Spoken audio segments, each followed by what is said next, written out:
وخصوصا لمشايخنا والأساتذتنا شيء لله ولهم الفاتحة. أعوذ بالله من الشيطان الرجيم. بسم الله الرحمن الرحيم. الحمد لله رب العالمين الرحمن الرحيم مالك يوم الدين. إياك نعبد وإياك نستعين. اهدنا الصراط المستقيم صراط الذين أنعمت عليهم غير المغضوب عليهم ولا الضالين آمين.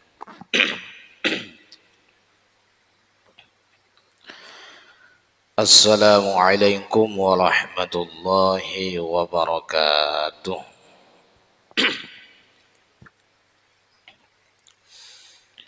Alhamdulillahi wa kafa. Wassalatu wassalamu ala sayyidina Muhammadin al-Mustafa wa ala alihi wa ashabihi ahli sidqi wal wafa, amma ba'du.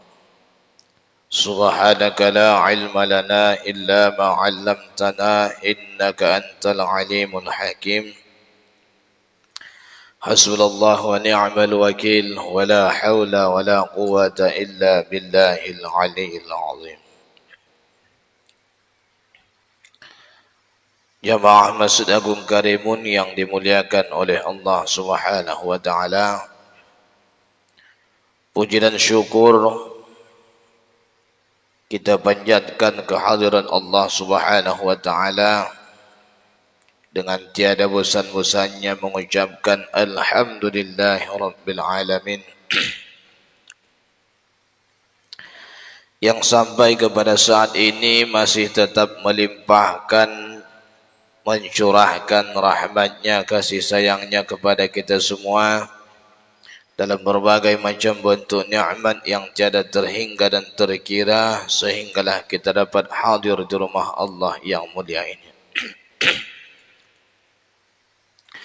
Salawat dan salam senantiasa kita haturkan kepada junjungan alam putra Abdullah balahan jiwa aminah sayyiduna wa habibuna wa rasuluna wa syafi'una Muhammad sallallahu alaihi wasallam, tentunya dengan mengucapkan sepotong doa penenang jiwa yang berlafazkan Allahumma salli ala sayyidina Muhammad wa ala ali sayyidina Muhammad. Mudah-mudahan beliau berkenan memberikan syafaatnya kepada kita semua baik di dunia maupun nantinya di akhirat. Amin ya rabbal alamin. Jamaah Masjid Agung Karimun yang dimuliakan oleh Allah Subhanahu wa taala, selesai kita membicarakan tentang larangan berbohong atau berdusta yang merupakan bahagian daripada dosa lisan. Kita lanjut kepada membicarakan yang termasuk juga dosa daripada lisan, yaitu babul ghibah. Bab yang menerangkan tentang ghibah, mengumpat atau menggunjing.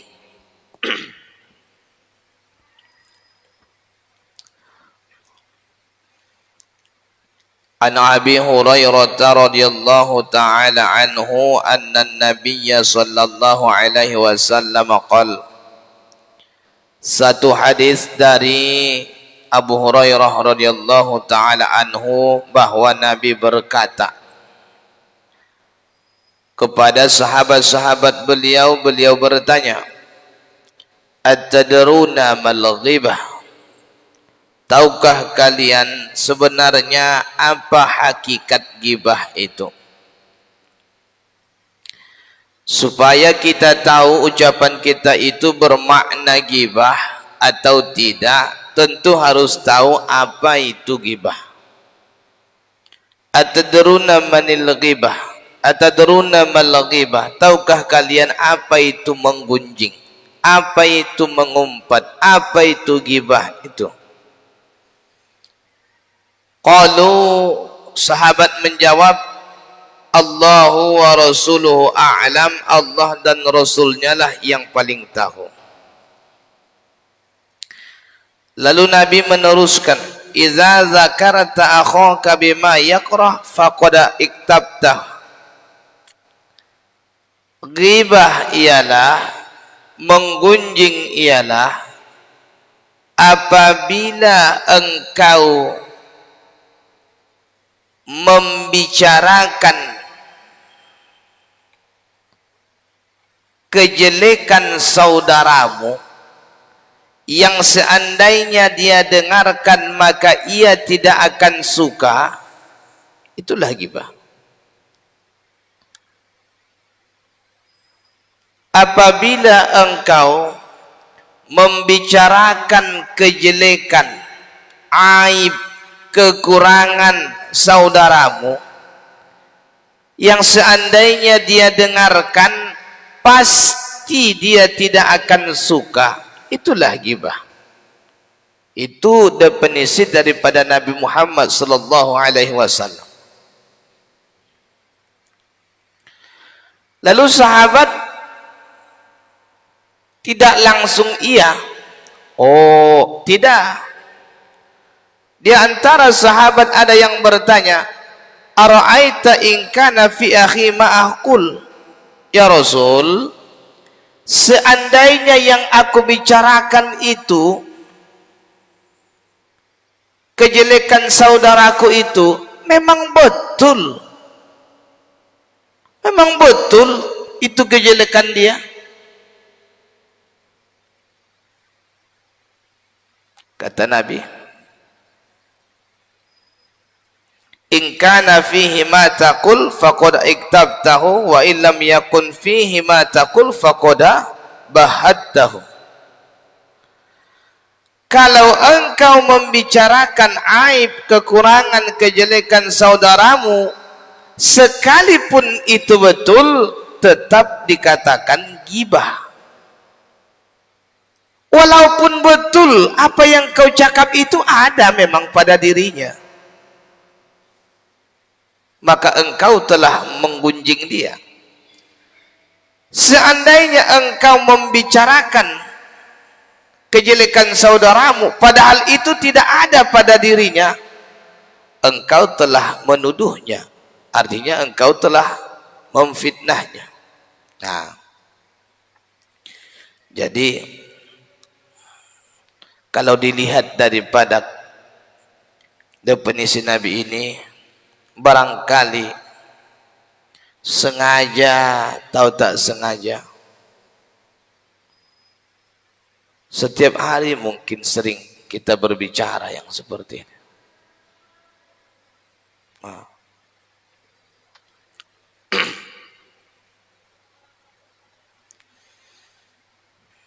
Itulah makna atau definisi daripada ghibah, menggunjing.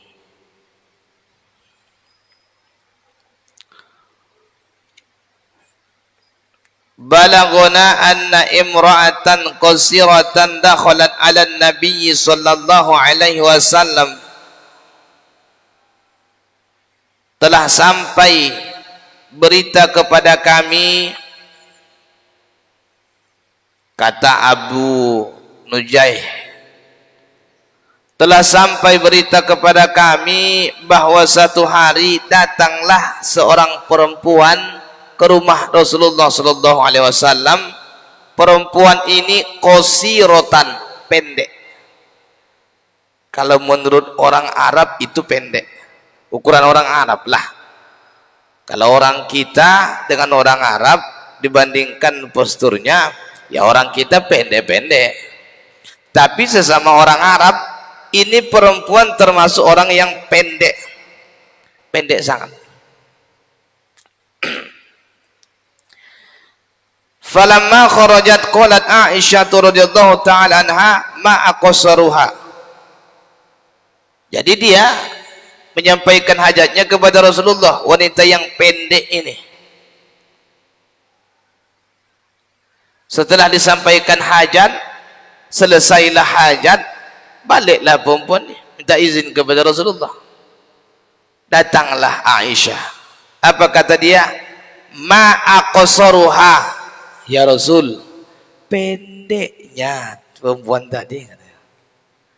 Tak pernah aku tengok wanita sependek dia. Semekot. Pendeknya perempuan tadi ya Rasulullah. Tak pernah aku tengok perempuan macam dia tu pendeknya. Itu satu kekurangan kan. Orang biasanya 160, dia 100. Kan kekurangan tuh. Orang biasanya, misalnya lah, orang biasanya berat badannya 50, dia cuma 35. Kalau bahasa yang sama dengan ini, andailah yang datang itu orang yang kurus kering kerontang. Ya Rasul, kurusnya orang nih, yang tadi tamu engkau tuh, agak-agaknya kalau ditupangin tumbang itu. Yang sama lah tuh. Atau dengan gaya yang sama, hitamnya orang tuh. Hitamnya orang tuh. Dengan segala macam lah kekurangan aib. Aisyah ngomong, ma'aqasaruha, ya Rasul, alangkah pendeknya lah ibu-ibu tadi. Tak adalah aku pernah tengok perempuan sependek dia. Baru dialah orang yang saya tengok orang paling pendek. Agak-agaknya orang terpendek di dunia lah tu. Ngejek lah ni. Faqala Nabi sallallahu alaihi wasallam, Nabi pun menjawab, iktabtaiha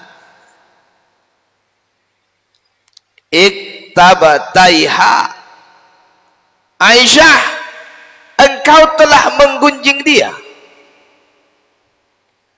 engkau telah mengumpat dia, engkau telah menggibah dia.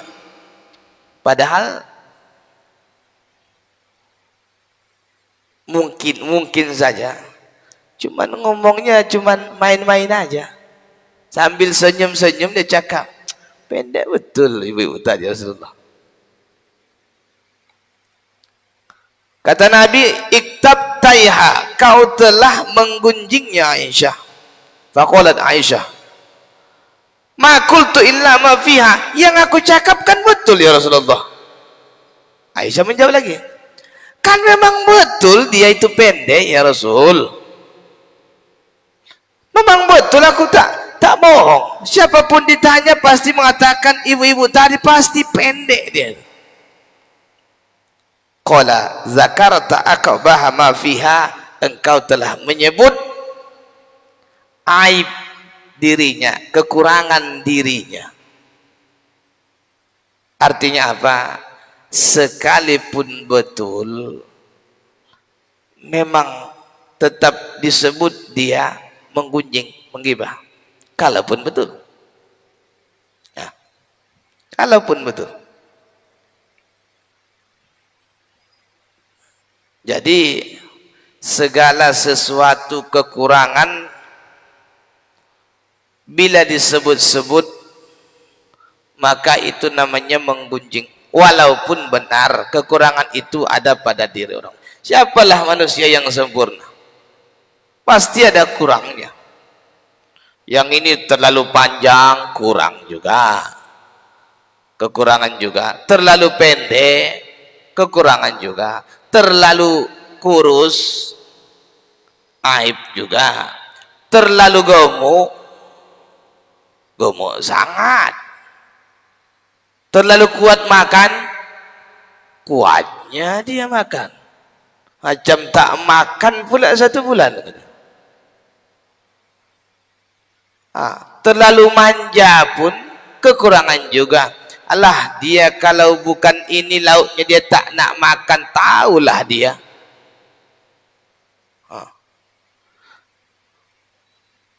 Tak ada yang sempurna, pasti ada kekurangan. Artinya apa? Bab ini mengingatkan kepada kita supaya lebih berhati-hati di dalam berbicara. Setelah kita ketahui makna daripada ghibah sesuai dengan definisi yang disebut oleh Rasulullah sallallahu alaihi wasallam, dibuatlah contohnya. Contohnya apa tadi? Perempuan yang pendek masuk ke rumah Rasulullah, disebut Aisyah, ma'aqasaruha, alangkah pendeknya perempuan itu. Nabi mengatakan, kau telah menggunjingnya Aisyah. Kan betul ya Rasulullah.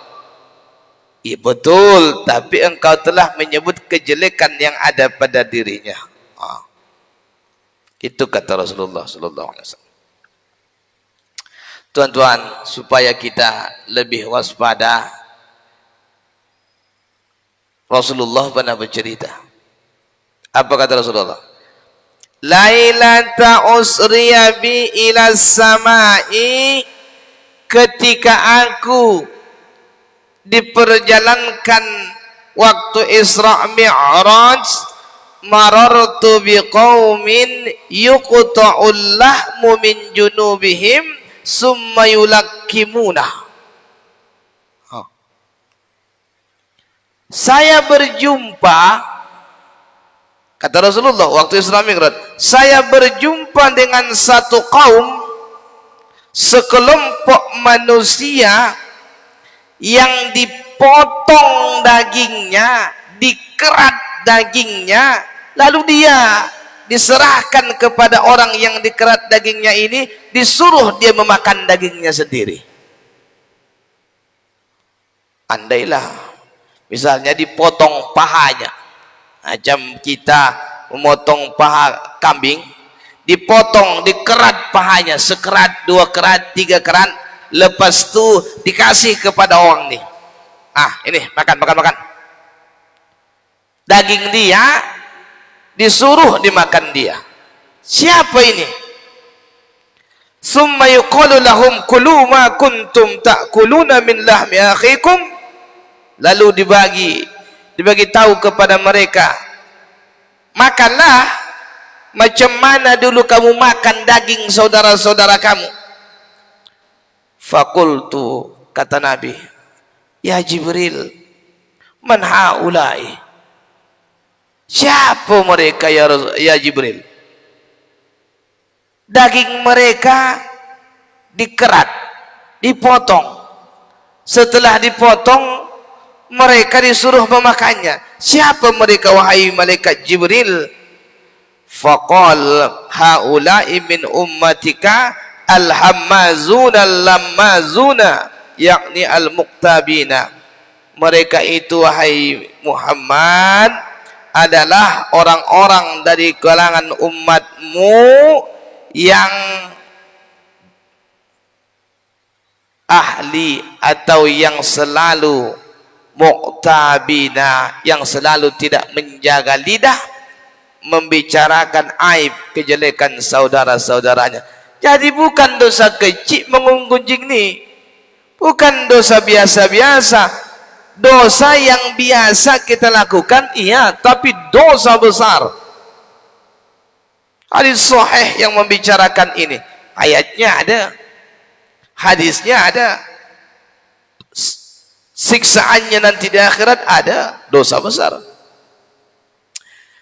Kalau begitu, memanglah kalau dipikir-pikir, dibayang-bayangkan, waktu raya haji dikeratlah dari pahanya, lalu kemudian dapatlah sebesar telapak tangan mungkin, disuruh makan daging kita, dikerat, disuruh kita yang memakannya.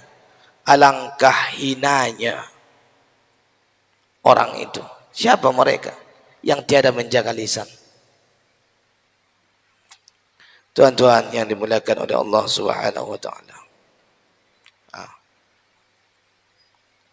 Itu dia akhirat.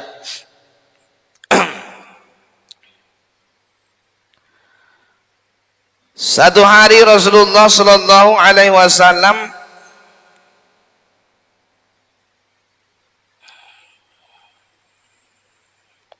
di rumah. Nabi sedang di rumah. Fil manzil, Nabi sedang di rumahnya. Wa ashabuhu fil masjid min ahli suffah.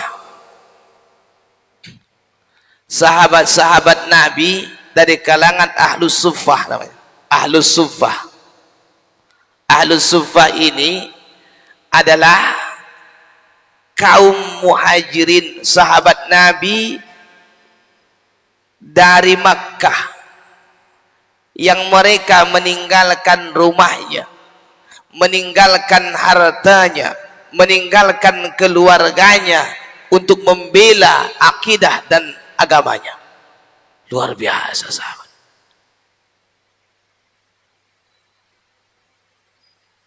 Harta yang sudah dibangunnya, usaha yang sudah dibangunnya bertahun-tahun, dia tinggalkan. Dia pilih agamanya. Istri yang sudah dinikahinya, bahkan telah melahirkan anak beranak, ditinggalkannya. Apa yang dipilihnya? Agamanya, akidahnya.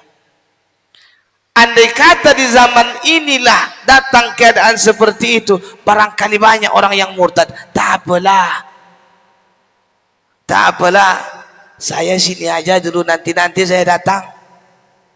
Tapi sahabat ini tidak.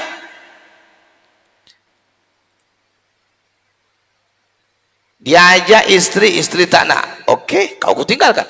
Dia ajak anak tak nak, oke, kau kutinggalkan. Usaha tak bisa dibawa, oke, usaha ditinggalkan. Luar biasa sahabat-sahabat Rasulullah ini. Apapun direlakan, ditinggalkan hanya untuk satu tujuan, selamatkan akidah, selamatkan agama. Hijrah ke Madinah Al-Munawwarah. Jadi mereka hijrah kan gak bawa apa-apa.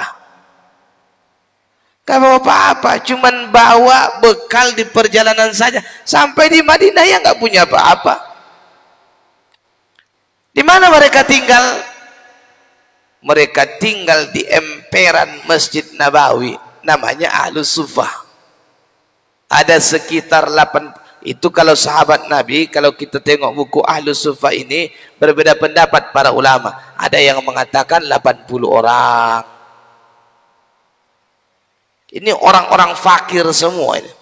Orang-orang fakir semua, bukan miskin, fakir.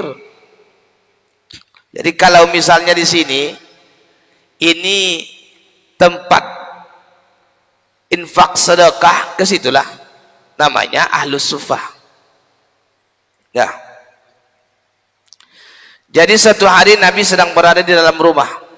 Sahabat-sahabat Nabi dari kalangan Ahlus Suffah, lalu kemudian mereka sedang berada di tempatnya juga, di emperan masjid. Nah, setelah itu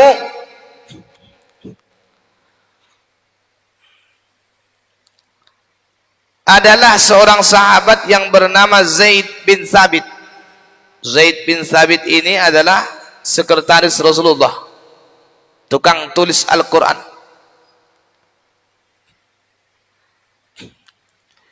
Jadi di hadapan Ahlus Suffah ini, Zaid bin Thabit membacakan, memperdengarkan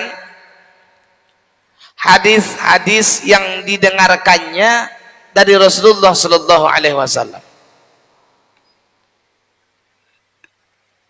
Karena beliau merasa banyak mendengar Al-Quran sebagai sekretaris Rasulullah, banyak dia tulis Al-Quran, banyak dia dengarkan hadis, dia nak berbagi dengan yang lain. Ahlus Suffah nih, oke, tak ada masalah. Lalu kemudian tiba-tiba datanglah orang membawa kiriman hadiah untuk Nabi berupa daging. Jangan pikir kalau di sana datang hadiah daging itu setengah satu paha ayam. Tidak.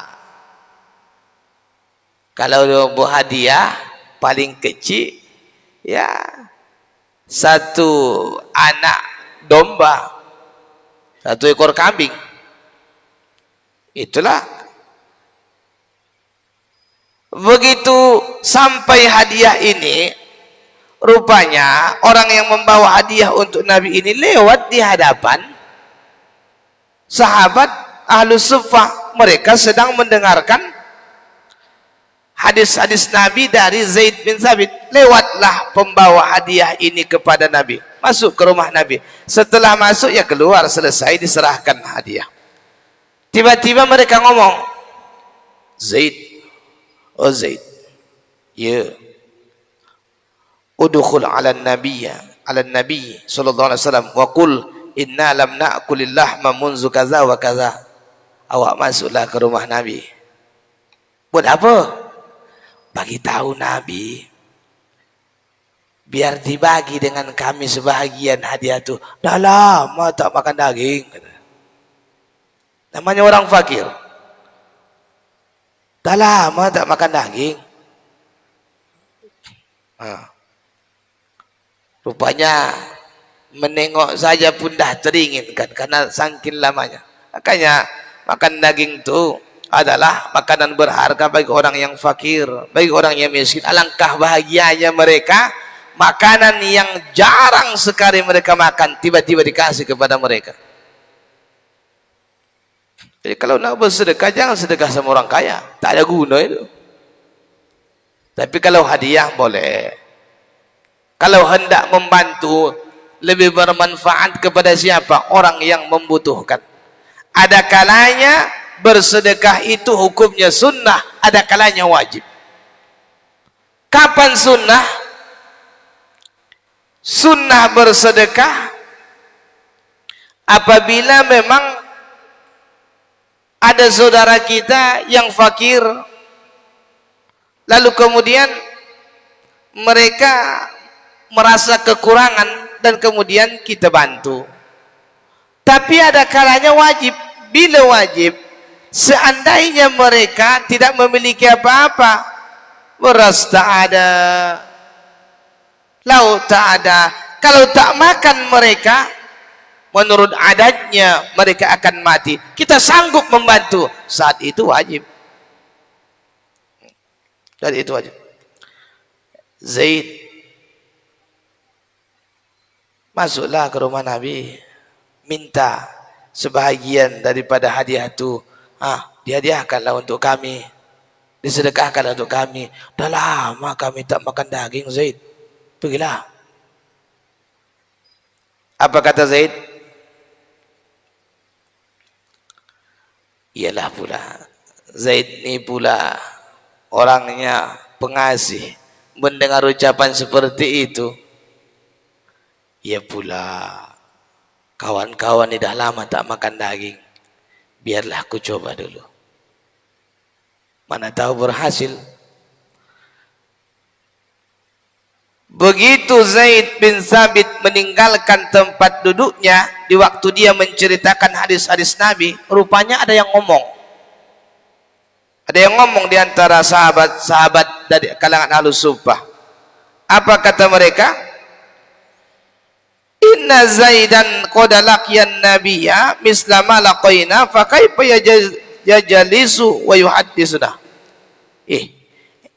Ada yang ngomong, emang apa rupanya kelebihan si Zaid itu? Kita kan sama jumpa dengan Nabi, kita kan sama bertemu dengan Nabi, sama sholat dengan Nabi. Kok bisa-bisanya dia memandai-mandai cerita tentang hadis Nabi? Apa rupanya kelebihan dia? Maksudnya ngejek lah ini. Apa rupanya kelebihan dia? Kan kita sama jumpa dengan Nabi, sama jadi makmum di belakang Nabi, orang kita lagi dekat dengan Nabi. Apa rupanya kelebihan si Zaid? Cuman ini kata-katanya. Masuklah Zaid ke rumah Nabi. Kata Nabi, disampaikan kepada Nabi hajat daripada Ahlus Suffah. Qala an-nabiyyu, dijawab oleh Nabi, kullahum qad akaltumul lahmal ad. Zaid, ya Rasul, kau sampaikan kepada Ahlus Suffah tu. Siap ya Rasul. Apa? Bukan ngajak makan nih. Sampaikan kepada mereka, wahai Zaid, mereka saat ini juga sedang makan daging. Siap ya Rasulullah. Pergi dia ke Ahlus Suffah. Tuan-tuan,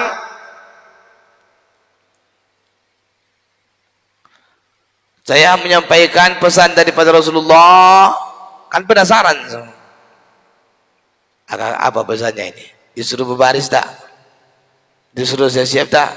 Disuruh datang ke rumah Nabi tak? Menyampaikan pesan daripada Rasulullah. Kata Rasulullah, tadi kalian sedang makan daging. Sudah makan daging kalian? Alangkah terkejutnya mereka membawa pesan daripada Nabi. Apa kata sahabat Nabi ini? Wallahi ma'akalna lahma munzu kata. Zaid, kau yang betul sikit.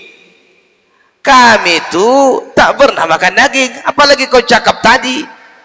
Sebab kami dah lamalah tak makan daging. Kami suruh engkau masuk meminta kepada Nabi. Kau datang bawa cerita bahawa kami sedang makan daging.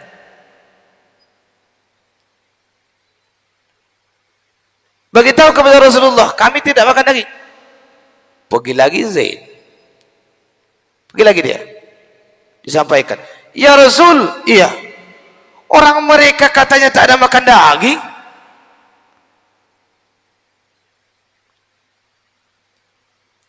Apa jawab Rasulullah?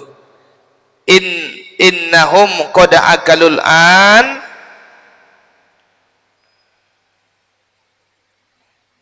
faraja ilaihim wa akhbarhum faqamu fadakhalu ala nabi sallallahu alaihi wasallam faqala lahum al-an qad akaltumul lahma akhikum wa asarul lahmi fi asnanikum. Sekarang tuh kalian sedang mengunyah daging, kata Rasulullah. Rupanya datang Rasulullah atau mereka masuk ke rumah Rasulullah. Sekarang itu kalian sedang mengunyah daging. Kalau tak percaya, meludahlah, akan kalian tengok ludah kalian warnanya merah. Kira-kira mungkin tak Rasulullah bohong? Tak mungkin. Coba kalian meludah kalau tak percaya. Fabazaku, mereka meludah, merah air ludah mereka. Mereka meludah merah. Kok merah? Kan betul yang disebut Nabi itu. Kalian sedang makan daging, tapi bukan daging hadiah, daging saudara kalian. Kalian sedang memakan daging saudara kalian sendiri. Dan memang terbukti di saat itu mereka meludah, warna ludahnya merah. Berarti sedang makan daging. Daging yang masih mentah, berdarah-darah lagi. Fatabu waraja'u an zalika wa'tazaru ilaihi. Setelah mereka merasa pasti dan tahu tujuan Nabi, sahabat Nabi faham, mereka taubat, astaghfirullah, minta ampun kepada Allah. Wa'tazaru ilaihi, mereka meminta maaf kepada Zaid. Kan gitu. Namanya dosa kepada sesama manusia. Enggak sama dengan dosa kepada Allah. Dosa kepada Allah cukup minta ampun. Taubat dengan taubatan nasuha, cukup minta ampun, ucapkan istighfar, menyesal dalam hati, berjanji tidak akan mengulanginya lagi. Selesai dosa kepada Allah. Ini dosa kepada sesama manusia. Dah dicatatkan oleh Imam An-Nawawi, kalaulah itu dosa kepada sesama manusia, habalum minan nas, kalau berupa barang minta izinkan, kalau berupa ucapan minta maafkan. Sebab itulah sahabat-sahabat Ahlus-Suffah i'tazaru, mereka meminta maaf. Zaid, ya, kami minta maaf lah ya, kami tadi dah salah cakap tuh, kami dah remehkan engkau. Iyalah, andai di zaman sekarang terjadi seperti itu, asal meludah merah, nampaknya banyak kali ludah orang di dunia ini merah semua. Sebab apa? Duduk kedai sana mengunjing, Duduk kedai sana menggunjing, duduk kedai sana menggunjing, mana-mana merah semua, nampak tanah merah semua. Habis air cuci mulut. Itu satu kenyataan di zaman Rasulullah tentang gibahnya. Dari kisah ini kita ambil hakikatnya orang yang membicarakan aib, kejelekan, kekurangan saudaranya, dia sedang memakan daging saudaranya itu sendiri. Kan kejam itu. Kejam. Nah.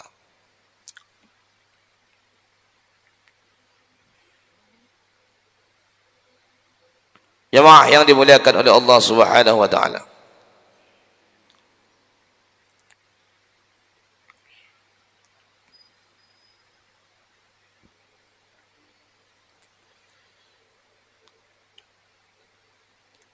Di zaman Rasulullah juga orang-orang munafik mereka sedang mengumpat, menggunjing umat muslim. Orang munafik. Lalu kemudian terciumlah bau yang busuk. Bau yang busuk.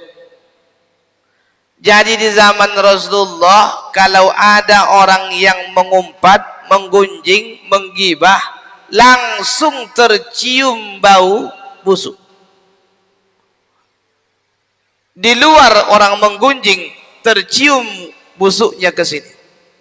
Di luar orang menggunjing dapat diketahui dari sini. Kenapa dapat diketahui orang yang datang tercium itu bau busuk? Itu di zaman Rasulullah.